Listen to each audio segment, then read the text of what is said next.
ഉച്ചയ്ക്ക് ചോറിൻ്റെ കൂടെ ഇത്തിരി അച്ചാർ കൂടി കൂട്ടാമെന്ന് വിചാരിച്ച് നോക്കിയപ്പോൾ താണ്ടട അച്ചാറെല്ലാം തീർന്നു. ഷെടാ, അച്ചാർ കൂട്ടണമെന്ന് വിചാരിക്കുകയും ചെയ്തു, ചോറെടുത്ത് ചൂടാക്കുകയും ചെയ്തു. ഇനിയിപ്പോൾ ഉള്ള കറി കൂട്ടി ഏതായാലും ചോറുണ്ണാം. പക്ഷേ അച്ചാറിടണ്ടേ? ഫ്രിഡ്ജിൽ നോക്കിയപ്പോൾ താണ്ടേ മാങ്ങയും ക്യാരറ്റും പാവയ്ക്കൊക്കെ ഇരിപ്പുണ്ട്. എന്നാൽ പിന്നെ ഒരു മിക്സഡ് പിക്കിൾ തന്നെ ആയേക്കാമെന്ന് വിചാരിച്ചു.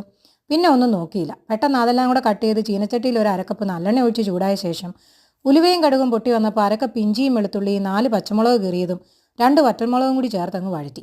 അതിൻ്റെ കൂടെ 1 ടീസ്പൂൺ കായപ്പൊടിയും 1 ടീസ്പൂൺ മഞ്ഞൾപ്പൊടിയും കൂടെ ചേർത്തു. ആവശ്യത്തിനുള്ള കറിവേപ്പിലയും കൂടെ ചേർത്ത് മൂത്ത് വന്നപ്പോൾ 3 ടീസ്പൂൺ സോൾട്ടും കൂടി ഇട്ട് അതിലേക്ക് അരിഞ്ഞു വെച്ച വെജിറ്റബിളും കൂടെ ചേർത്ത് നന്നായിട്ട് അങ്ങ് ഇളക്കി കൊടുത്തു.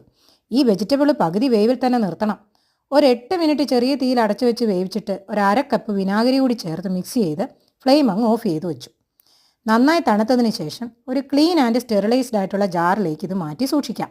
ഒരു 6 മാസം വരെ ഇത് കേടാവാതെ ഇരിക്കും. ഇതിന് ഞാൻ ഗ്യാരണ്ടി. അപ്പോൾ താങ്ക്സ് ഫോർ വാച്ചിങ്.